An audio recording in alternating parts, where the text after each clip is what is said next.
Before we get started, we've had such an inspiring morning already with Adam's introduction and Helen's introduction, and I found Zara and Mark's fireside chat very, very inspirational. I feel very honoured and privileged to know Zara personally, and how she comes across in her interviews is exactly how she is as a business mentor and as a successful business entrepreneur. So to kickstart this morning, the aim of this panel is for MedTech investors and stakeholders to share insights of how to access the NHS as a market and what startups must do to prepare to engage with the NHS.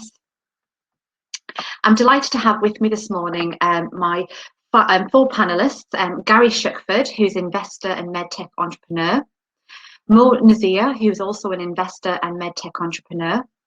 I've also got Neville Young, who's the Academic Health Science Network, and Colin Callow, who's also from the Academic Health Science Network.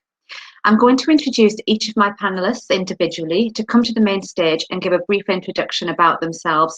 So first off, I'd like to introduce you to Gary Shuckford.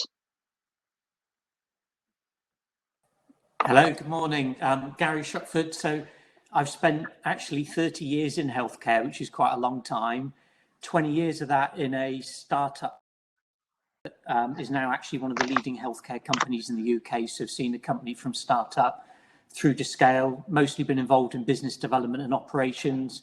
7 years ago, I retired for about 2 weeks, and then since then found out what angel investing has been about. And I counted up this morning, I've got 37 angel investments already in that time period, wow. 3 of which are mostly healthcare, including capacity planning, workforce management planning for primary care, a company I've set up with Mo that's on the call to provide first contact physiotherapists, healthcare resources to the NHS. And at the moment, working up a plan with Mo to create a top team of 5 people that can help incubate in startups to accelerate them for growth. Wonderful. Thank you very much, Gary. And I'm also delighted to have with me this morning Mo Nazir, who is also an investor and MedTech entrepreneur. Over to yourself, Mo. Morning, everyone. Ready, I think. Yeah, my background is in a similar way. I worked in healthcare for about 25 years. I guess critically, from my perspective, I've also got the benefit of actually working on the NHS. I've worked in commissioning payer roles. There is no, Mo. Yes, absolutely. There is a bit of an echo going on. I'm going to turn my mic off while you. Okay, I don't know whether that's any better. So I've worked in the pharmaceutical industry in what was called market access, which is essentially about pricing, reimbursement, and the uptake of medicines. And then more latterly, I've got involved in a number of clinical services and medtech businesses in an investor capacity. So I've probably got a bit of a 360-degree view of healthcare, both from the commissioner provider side as well as from the kind of service side as well. Wonderful. Thank you very much, Mo, and delighted to have you with us this morning. And my next panelist is Colin Callow, who is from the Academic Health Science Network. Welcome, Colin. Good morning. Thanks very much, Jordan. It's a pleasure to be here. So my name is Colin Callow. So I work for the Innovation Agency, which is an academic health science network for the northwest of England, and I look after their international programs. So providing the NHS with early access to breakthrough innovations really from around the globe, and providing a kind of range of market access support to those companies, mainly startup and scale-up businesses. So I've got a kind of clinical background, about 25 years, a bit like Gary, in the healthcare sector. 10 years in the medical device sector, working both as an application specialist and a product manager. And I guess for the last 12 years, been focusing on technology adoption and market access, strategy development and implementation. Main focus really of my work at the Innovation Agency is creating and implementing strategies to support the introduction of innovative technologies in a range of clinical settings, and helping startups and scale-up businesses to develop those partnerships with key opinion leaders and stakeholders, across the UK. And that's just about it. Thanks, Jordan. Wonderful. Thank you very much, Colin. Delighted to have you here. And finally, I want to welcome to the stage Neville Young, who is also from the Academic Health Science Network. Welcome, Neville. Good morning, everybody. Thanks, Jordan. It's great to be here with such illustrious company around us as well. It was a great talk to get us started off this morning. I'm based in Yorkshire and Humber, God's own county. I'm the Director of Enterprise and Innovation there. And a bit like Colin, I work with industry to try and enable them to bridge rapidly into the NHS so that they can bring their products to market and patients can benefit from some of the great innovation that's out there and help them navigate some of the challenge that exists on the NHS side as well. And that's a challenge of language sometimes as much as evidence, but very focused on both those things. I guess my background is I've been involved in startups and consultancy and been academic way back in the midst of time and help with drug trial delivery as well. So a real mixed background, a generalist, I suppose, and there's a lot of that in the HSN world, and I think that's one of the reasons why I think when we're at our best, we act as a really good conduit between innovators, academia, and the NHS. Wonderful, thank you. And I'm delighted to have each individual one of you guys here who's going to give us some real great insights and some real, value added opinions in terms of what entrepreneurs should be doing and how they would access their routes into the NHS-based market and additional marketplaces. So to jump straight in, first of all, I'm really wanting to find out from yourselves what are the main routes to market and what's available for companies who are interested in supplying their products and services to the NHS. So I'm going to actually kickstart this session by asking, Gary's just dropped off. So I'm just going to start the question and I'm going to point that one at Mo, if you don't mind, Mo. Do you want me to repeat that for you? Is there still a bit of an echo? I think is there. Right. I will turn my mic off again just in case. Yeah, I mean, I guess, it's probably one of the challenges faced by organisations wanting to work with the healthcare sector is that there isn't a single route to. So I guess if you're more of a device pharmaceutical intervention, then there are some very fixed market entry approaches around NICE and reimbursement. But if you're effectively trying to bring some sort of technology, then there's a whole myriad of different entry points into the NHS. Typically, I guess people describe 2 or 3 main approaches. One is obviously tendering. In the past, that was quite a formal way of engaging or selling to the NHS or responding to a specific opportunity.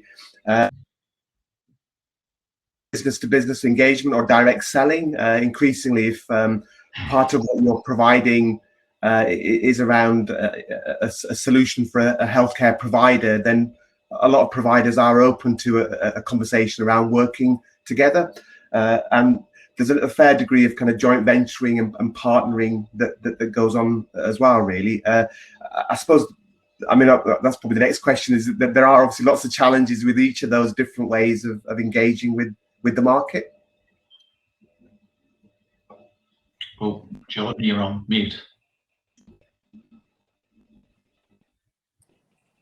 Wonderful, thank you, Mo. And just in terms of, obviously, you mentioned there's some differing entry points and some tenders for where to locate the, where can entrepreneurs locate these tenders and what are those entry points? And this question is probably for Gary. From a healthcare IT perspective, traditionally, not saying it's the right approach, but usually haven't gone down the tender process unless we've been engaged with early customers very early on and actually been informed in the tender process. Because by the time it goes to tender, whoever develops the requirements got a very clear view of what they are. They've spoken to competitors. It's usually shaped around competitor propositions. So unless you're in those early discussions, there's historically, we haven't tended to participate unless we're actually at that pre-tender stage. However, there are plenty of frameworks around and they're on NHS websites and that one can go for. But from a healthcare IT perspective, you can't be speaking directly to customers and getting customers on board because it's that word of mouth. It's actually understand it. And for them, they'll highlight what their governance, what their framework, what their procurement methodologies are, what framework do they prefer, this one, that one, do they tap into this type of funding stream? So for me, it's a combination of direct to customers, which is two bits. It's the end users and it's the people that actually have to pay for it because they can be different.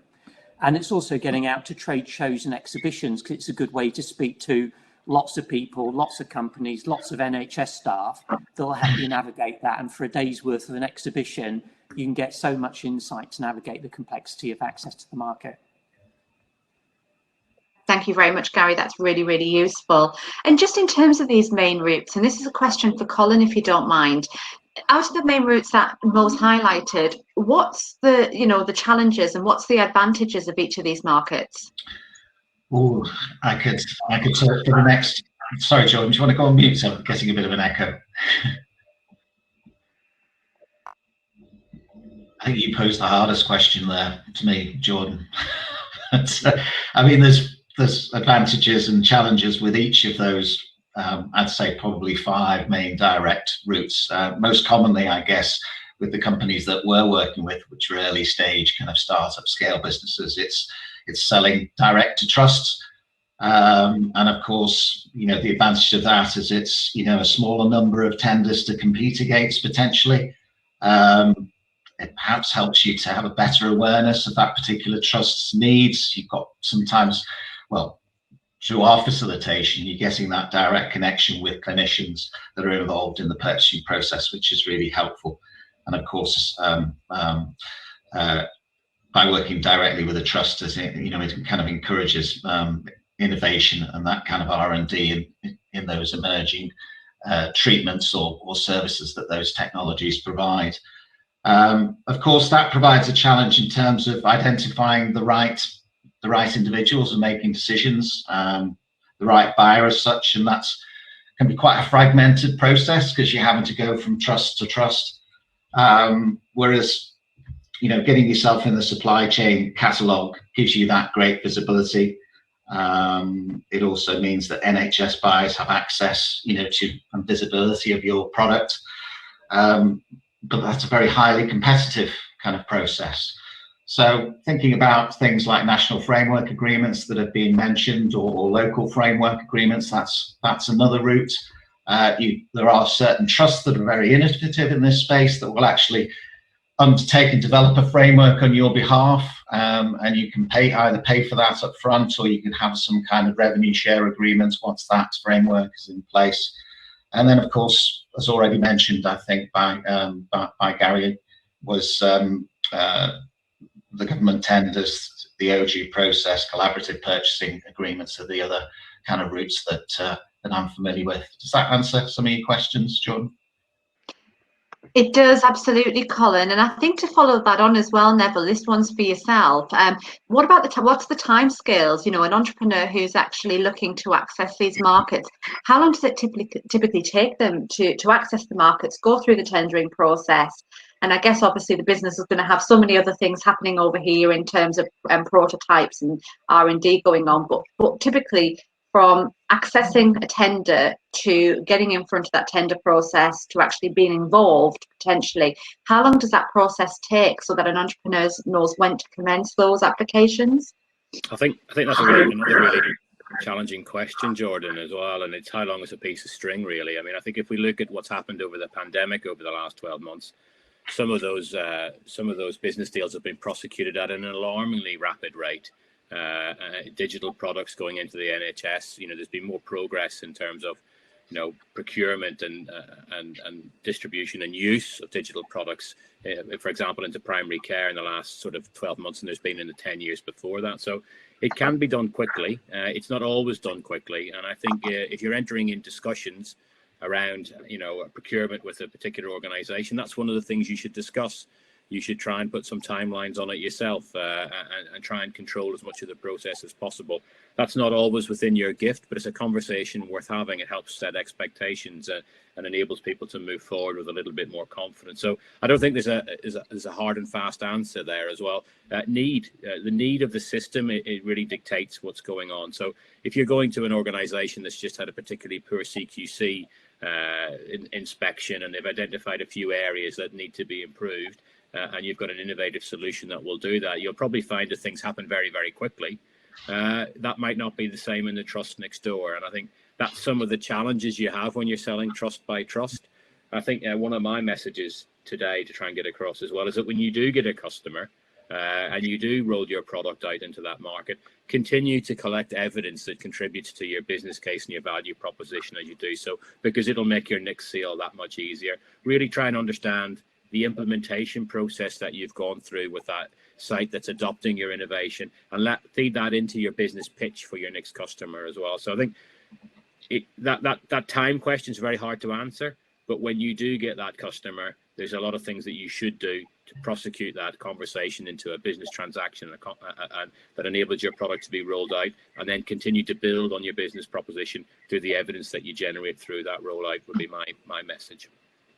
Okay, no, thank you very much, Neville. I appreciate it's a hard question, but I think in terms of how you answered it was able to give insight to our audience in terms of what they need to consider as they go through that process. And to be honest, you've actually initiated my next question in terms of, you know, what would be your top tip basically for anybody wanting to access that, you know, that the NHS as a market. And I'm going to throw that one back to Colin, if you don't mind. I suppose my top tip would be speak the same language as NHS decision makers, Jordan. And that means, from our perspective, we spend a lot of time helping international companies to refine their value propositions and to speak the same language as the payers and the decision makers. So that kind of starts from our perspective, I think, with defining the problem and being very clear about its burden on patients, on the healthcare system, and validating, I guess, the need for for that innovative solution. Another question I think I'd be asking myself would be: is the problem that you're trying to solve a blatant problem? Is there a burning imperative to solve it, especially in the current kind of climate? It has to be a standout problem. It can't be a kind of latent problem. That's a kind of something to think about. Obviously outlining your solution, but paying particular attention to how it meets the market or unmet patient needs, how it could be implemented, the cost of doing that, but also thinking about the masses arising from adoption. And making sure that you're able to articulate what's unique and compelling. And then the next thing, top tip is making sure that you're providing information about how difficult it's going to be to deploy the technology. Decision makers are often looking for, I know it sounds strange, non-disruptive, disruptive innovations, technologies that offer, big benefits, but with minimal modifications to, current care pathways or operational care delivery. And then I suppose the final tip would be, are you able to articulate the magnitude of improvement that you can deliver against, the kind of current status quo, and how are you going to present your evidence? And be cautious about monetizing impact and claimed impact and benefits into a cash equivalent. So for an example would be, reducing length of stay. Be very cautious about monetizing that and claiming a cash releasing saving when that may not actually be the case. Okay, wonderful, Colin. And I'm actually going to ask Gary if you wouldn't mind explaining a couple of your top tips for any entrepreneur who's looking to access this market. There's actually a rule of thumb that I use that has 3 parts to it, and I kind of call it the 6-1-3 rule. The number one is there at least a 6 times return on investment for the customer? Is it so massively compelling that an individual would almost open up their own personal wallet? Because if not, don't do it. The one is there more than one person that is involved in the decision making? Because if there are, it's exponentially more complicated, delay, expensive. And the 3 is, and with the developing a product, is scalability is a big issue. Products traditionally don't scale beyond a clinician, a department, an acute trust, a geography. Even London although it's quite big, it's that three of having at least three customers that all look and behave the same in completely different areas of the country. And it's only those common requirements that will give the initial view of what scale looks like. So for me, it's the massively compelling, simple to buy, simple to sell. And you've got to work on at least three customers and don't get too tethered to one geography or one clinician or one trust or anyone else. Wonderful. Thanks, Gary. And the same for yourself, Mo, as well. Obviously, you've worked with a number of different types of businesses and entrepreneurs. What is your generalistic top tips that you would give any entrepreneur here today wanting to access that market?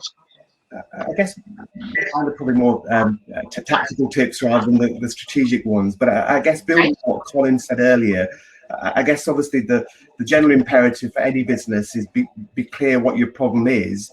But when you try to sell a solution to healthcare, I think you need to understand the patient journey or the patient pathways as well. So sometimes people have a really compelling solution for part of the pathway, but it actually doesn't really disrupt the entire pathway, and therefore there's almost all you've done is just shifted the problem along a little bit. Second thing is I think people really need to understand funding flows in the NHS. And sometimes people have well, actually, the NHS doesn't buy GP time; it buys GP services, and actually, that saving can sometimes never be liberated in healthcare. Thirdly, I'd say one of the things to avoid is the NHS is really good at committing people to do pilots, and if you're not careful, you can end up doing 4 or 5 pilots, all trying to do exactly the same thing, and you can almost be 2 years down the line, and all you've got is 4 or 5 pilots that are trying to do something quite similar. And the last tip is, and this is probably building on the kind of pharmaceutical kind of market access sort of experience, is that I think people need to look at both, and it's back to I think Colin's point around the evidence side. It's around what data do you need for demonstrating the effectiveness of your tool or solution. There's something around cost effectiveness, but I think people also need to consider the affordability dimension as well. And increasingly, the NHS and healthcare tends to work to an annual budget. So if you've got something that is quite transformative, but doesn't quite align to the way that budgets are allocated in the NHS, it's trying to come up with creative ways of bridging that affordability question for the NHS. Because if you come up with something fantastic halfway through the year, you've almost got to find the ways of generating that money to pay for that intervention. Yeah. Some really great points there, Mo. Thank you very much. And we've had a real in-depth look into the NHS as a market. What other routes to market are available for MedTech products and services? And I'm wanting, Neville, if you wouldn't mind, just giving us an overview of those additional routes and how as a business would you advise somebody to try and access those additional markets? Well, I think all innovators and entrepreneurs need to be thinking about other markets other than the NHS right from day one. You don't have to necessarily be doing loads and loads about it, but I think thinking and planning about where your other markets might be is really important, whether that's a direct-to-customer market or whether you want to think about going to sell to, other businesses. So a lot of the mental health and apps that are emerging onto the market now, there's a whole suite of businesses who have challenges with their staff around mental health. That's a potential market for some of those sorts of types of innovation. But I think the export market, and Colin could talk to this a little bit more as well, the export market is one to think about as well. And the same rules that Mo and Gary and Colin have talked about still apply for those markets as well. Understand your need, understand your business proposition, understand the affordability question. Those tenets still stand, but they will need to be nuanced for those other markets depending on who your customer is. So I think there are lots of other markets out there, and thinking early on as you develop the product what those markets are is really important. And I think things to think about at that stage is how you can diversify your product into other slight variations on your original market. So are there other clinical pathways, for example, you can think about moving your product into over time? That become, so we're doing something in cardiovascular. Can we move that across into, diabetes care in time as you establish yourself in the market? So I think those are the sorts of factors I think entrepreneurs and innovators need to think about. But I would be really, really encouraging them to think early doors about where their next market will be beyond the NHS. The NHS is a tremendously challenging market to get into, but once you've got it as a customer, it's a very handy marketing tool as you go to other markets. So one NHS customer can be a gateway into many other customers in many other markets as well. So that quality stamp still exists when you have an NHS customer. So I think don't lose sight of that. That's a great thing for you to be thinking about as you bring your product forward. But yeah, certainly other markets should be part of your business planning early doors. Wonderful. Thank you very much, Neville. And you mentioned there a little bit about export. Colin, would you like to comment on that area for us? Yeah, I'd probably cite an example of some of the work we're doing, helping startup and scale-up businesses to access international markets, and I suppose taking advantage of networks in other markets, so effectively accelerators and catalyzers in other international markets. And we've developed a partnership with ABHI to do that in the United States, and that's working in partnership with a trade body, but also with networks that we've established in the US market. And there's other examples in Europe as well. So there's a program called the Bridgehead program, which is run by EIT Health, European Institute for Innovation and Technology, and they provide support for companies to internationalize into another market. So they connect them with catalyzers that they're called in other markets, and they can provide that kind of 8 to 10 months of hand holding in a new market, which really kind of gives you a leg up and helps you to make those connections on the ground that ordinarily I think you'd struggle with. So there are these, a number of these programs. It's just knowing where to find them, and I think the AHSNs, such as the Innovation Agency and Yorkshire and Humber and the other 13, are a really good place to start to make those connections. Some really good advice there, Colin. Thank you very much for that. And Gary, just back to yourself. As an investor, you obviously mentioned that you've got, a real growing portfolio of investments across many different medtech types of businesses. As an investor, what would you look for as a route to market when reviewing a potential investment opportunity? What is it that's really key in terms of what a business has considered as a route to market? For me, the most important thing is those that have got direct access to the customer, to the market, which is either the end users and or the payers, where they're so embedded because that's either the market they've come from, or they're on the board, or they're advisors, or they're part of the senior management team. That's critical because there's so many nuances in the healthcare market that the whole company is shaped around that customer that you're serving in terms of the language, the approach, the commercials, the procurement, the branding, the sales. So it's that absolute embeddedness and direct relationship with the customer. And the second thing I found is that even with people that do that, you get the difficulty with scale. And so I find that actually if you've got people in the business that have done it before and have gone through the process of scale, that's those two components are the big killer bit. So have they got that core relationship? But the downside of that relationship, it may come from a clinician or a body or a local trust. But then you've got the issue with scale. It's have you got people that have got that DNA within them that are working with people that have done this before to make sure things scale it, which usually means it's not around one inventor, one really clever person, one genius. It usually means you've got a top team of 2 or 3 people, like a CEO, business development, CTO type person. And if you get those bits together, then absolutely always gets my wallet open, as it were. Great response, Gary. Thank you very much. I'm conscious we're in our final 8 minutes now of the event, so I will open the floor for a question and answers. So please do use the Q&A facility on the board to your right, should you have any questions for any of the panelists this morning. Coming back to yourself, Mo, just in terms of obviously from an investment perspective and away from probably the market at this point, tell us a little bit about what you would look for as an investment opportunity. What really stands out to you when you're looking at, I can guarantee a number of different opportunities. Which one is it that gets your wallet open, for example? I guess there's an echo again. I think certainly I think post-COVID there's been what I would say quite a hard reset in the way that healthcare is delivered. So just as in 2008, after the last recession, it led to Uber and lots of new companies being set up. I think there's going to be a real flurry of interesting new ways of working that almost build on what's increasingly becoming acceptable in terms of remote care, and also I think for a long time the NHS has had the data, but perhaps not done the sort of AI or data analytics to use the data in a way that actually informs care. And then I suppose the last wave is again increasing interest in the whole personalization, genomics areas. So I think there's 2 or 3 kind of key sort of themes that I think will be part of the next generation of exciting ideas. Wonderful.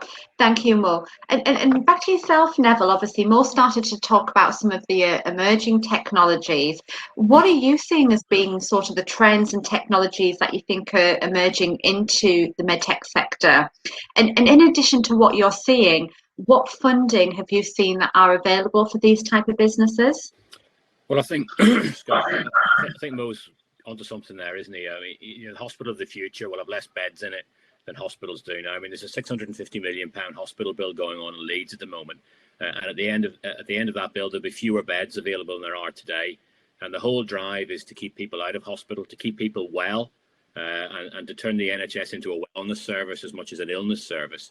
So I think there's real opportunity for digital to reach people at home, and we need to be really careful about doing that inclusively, and not, digital not being something that drives health inequalities. So I think, inclusive digital transformation to me is a phrase that is becoming much more prevalent around the innovation world at the moment. And I think if we get that right, we can really affect some change that benefits patients and helps build some good companies. And I think AI is creeping up on the rails. Everybody talks about AI. I'm not sure there's that much out there, but it's coming. It's going to be with us in the next 5 to 10 years. And I think if you look at NHS England at the minute, they're spending £240 million on their NHS England AI lab fund at the moment. They handed out £40 million in phase 1. They'll do the same in phase 2 this year, and there'll be another round of awards towards the back end of the year as well. So there's some serious investment out there into digital AI technologies that take the pressure off the front line, that drive treatments out of hospital and into homes, and how we do that in a really sensible way that means we can interact with electronic patient records that have been established over the last 10 years. That I think is where some of the future is going to be as well. And then all of that data, how do we use that to drive population health changes that really get into the health inequalities challenges that we all face? So that's kind of where I think we're going in the next 5 to 10 years. And it's very exciting. There's so much opportunity. Wonderful. And Colin, just to finish off with from Neville as well, is what type of funding have you seen that's available for these opportunities to support these companies getting to market, getting prepared to get to market as well? Yeah. I mean, Neville covered that quite nicely with his overview of the AI Health and Care Award. There's obviously SBRI Healthcare. I think the Knowledge Transfer Network is a great source of those kind of funding opportunities, whether it's Innovate UK or a variety of other sources of grant funding or commercial development, procurement type contracts, etc. But I think a lot of it will be directed towards helping the NHS to recover post-COVID, that remobilisation, that kind of recovery process, addressing those challenges around elective care. We know there's millions of patients now waiting for elective procedures. We know we've got that ongoing workforce challenge. So how can the NHS be more productive and address its capacity and demand challenge? And there's lots of technologies that I think can enable that, and they will be supported, I think, over the next few years. Just a couple of interesting examples that we're working with currently is, AI software kind of technologies to help with radiotherapy planning, turning a 40-minute process into a 3-minute process. Digitizing the diagnostic process in cancer, So how can AI help pathologists to identify,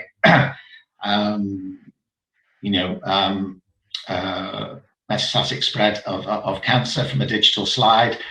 Something that can take a long time, and if you're doing loads of those in a day, you're getting human fatigue. So these are the types of technologies that I think will be supported by the NHS through, these variety of funding processes. Wonderful. Thank you, Colin. And we've had a question come in, and I'm going to actually ask Gary to answer this one. So we've had a question come in from Colin Glass. So how receptive is the NHS to introducing from other countries? Colin says he's particularly interested in devices from Israel, such as the pill cam, which he saw 12 years ago and is only just being trialled. So how receptive is the NHS to introducing from other countries? I may not be the best one. I'm always nervous about. It doesn't matter. It's getting that first customer on board. The NHS is very risk averse. There's lots of reasons why it cannot and is unable, and it is difficult to adopt new ideas and new technology or new products. And so for something like this, I would go through, especially around a medical device type thing, an existing supplier that's got the relationship, that understands the route to market, the funding streams, the politics, the language, the systems, and that. So I wouldn't try and go direct. I would say that if to get anything new in the NHS, and predominantly IT, you've got to work with the NHS and frontline organisations to evolve it. And it's only through word of mouth you move from that one customer to the second customer, the third customer. No matter how good and how compelling it is, it's very, very hard to get anyone in it because it's public sector. There's loads of accountability, governance. So yeah, it's that. But that's my view on that. Wonderful. Thank you very much, Gary. I'm conscious we're in our last 30 seconds now, so I don't really want to pose any more questions to you guys because I don't think you're going to get a real chance to answer them. But I would really just like to thank each individual on my panel this morning. I could have sat here and talked longer, and I do have loads more questions that I'm sure some of the entrepreneurs may be asking. But hopefully, we're going to go into a networking session now for 10 minutes. So hopefully, if there's any entrepreneurs who are attending the panel this morning and would like to ask any of our panelists, I'm sure they'll be around. Again, thank you so much, everybody. Thank you very much, guys. Real great session. And I do hope to be able to see you all in person very soon. Thank you very much.